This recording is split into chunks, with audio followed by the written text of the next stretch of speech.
ନମସ୍କାର ବନ୍ଧୁଗଣ, ଆଜିର କୁଇଜ୍ରେ ବିଭିନ୍ନ ଦେଶରେ ପ୍ରଚଳିତ ଥିବା ମୁଦ୍ରା ବିଷୟରେ ଜାଣିବା। ପ୍ରଥମ ପ୍ରଶ୍ନ ରହିଛି, ଆମେରିକା, ଅଷ୍ଟ୍ରେଲିଆ, କାନାଡ଼ା, ହଂକଂରେ ପ୍ରଚଳିତ ମୁଦ୍ରାକୁ କ'ଣ କହନ୍ତି?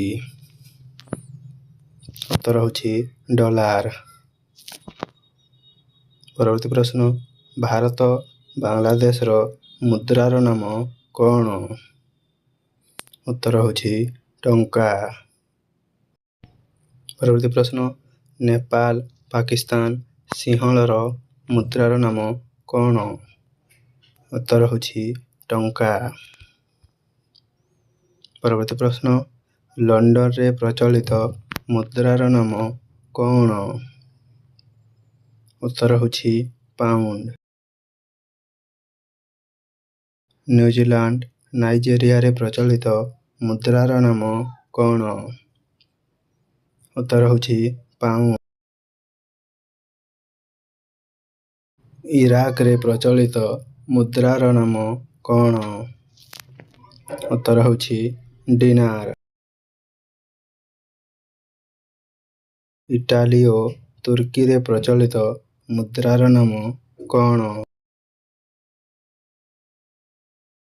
ଉତ୍ତର ହେଉଛି ଲିରା। ପରବର୍ତ୍ତୀ ପ୍ରଶ୍ନ, ରୁଷରେ ପ୍ରଚଳିତ ମୁଦ୍ରାର ନାମ କ'ଣ? ଉତ୍ତର ରୁବଲ। ପରବର୍ତ୍ତୀ ପ୍ରଶ୍ନ, ଆଫଗାନିସ୍ତାନର ମୁଦ୍ରାକୁ କ'ଣ କହନ୍ତି? ଉତ୍ତର ହେଉଛି ଆଫଗାନୀ। ପରବର୍ତ୍ତୀ ପ୍ରଶ୍ନ, ଅଷ୍ଟ୍ରିଆରେ ପ୍ରଚଳିତ ମୁଦ୍ରାର ନାମ କ'ଣ? ଶିଲିଂ। ବର୍ମାର ମୁଦ୍ରାର ନାମ କ'ଣ? ଉତ୍ତର ହେଉଛି କ୍ୟାଟ୍। ଡେନମାର୍କରେ ପ୍ରଚଳିତ ମୁଦ୍ରାର ନାମ କ'ଣ? ଉତ୍ତର ହେଉଛି କ୍ରୋନ୍। ଫିନଲ୍ୟାଣ୍ଡର ମୁଦ୍ରାର ନାମ କ'ଣ? ଉତ୍ତର ହେଉଛି ମାର୍କ। ପରବର୍ତ୍ତୀ ପ୍ରଶ୍ନ, ପଶ୍ଚିମ ଜର୍ମାନୀର ମୁଦ୍ରାର ନାମ କ'ଣ? ଉତ୍ତର ହେଉଛି ଡୁରେମାର୍କ। ପରବର୍ତ୍ତୀ ପ୍ରଶ୍ନ, ବେଲଜିୟମ ଓ ଫ୍ରାନ୍ସର ମୁଦ୍ରାର ନାମ କ'ଣ? ଉତ୍ତର ହେଉଛି ଫ୍ରାଙ୍କ। ପରବର୍ତ୍ତୀ ପ୍ରଶ୍ନ ରହିଛି, ଗ୍ରୀସର ମୁଦ୍ରାକୁ କ'ଣ କହନ୍ତି? ଉତ୍ତର ହେଉଛି ଡ୍ରାଚସା।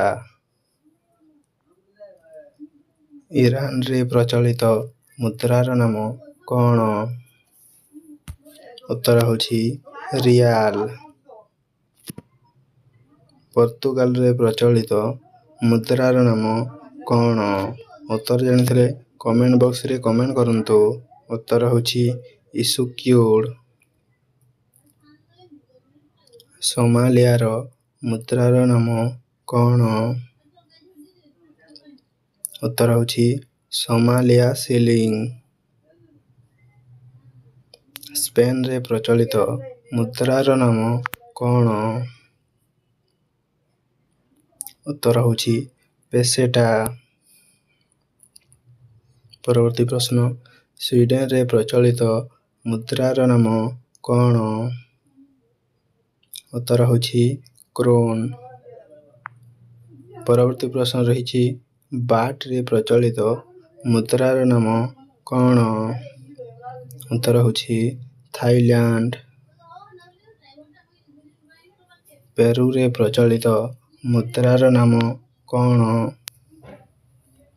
ଉତ୍ତର ହେଉଛି ସୋଲ।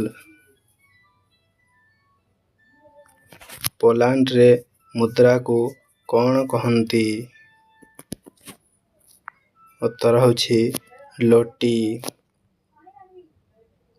ପରବର୍ତ୍ତୀ ପ୍ରଶ୍ନ, ଜାପାନରେ ପ୍ରଚଳିତ ମୁଦ୍ରାର ନାମ କ'ଣ? ଉତ୍ତର ହେଉଛି ୟେନ୍।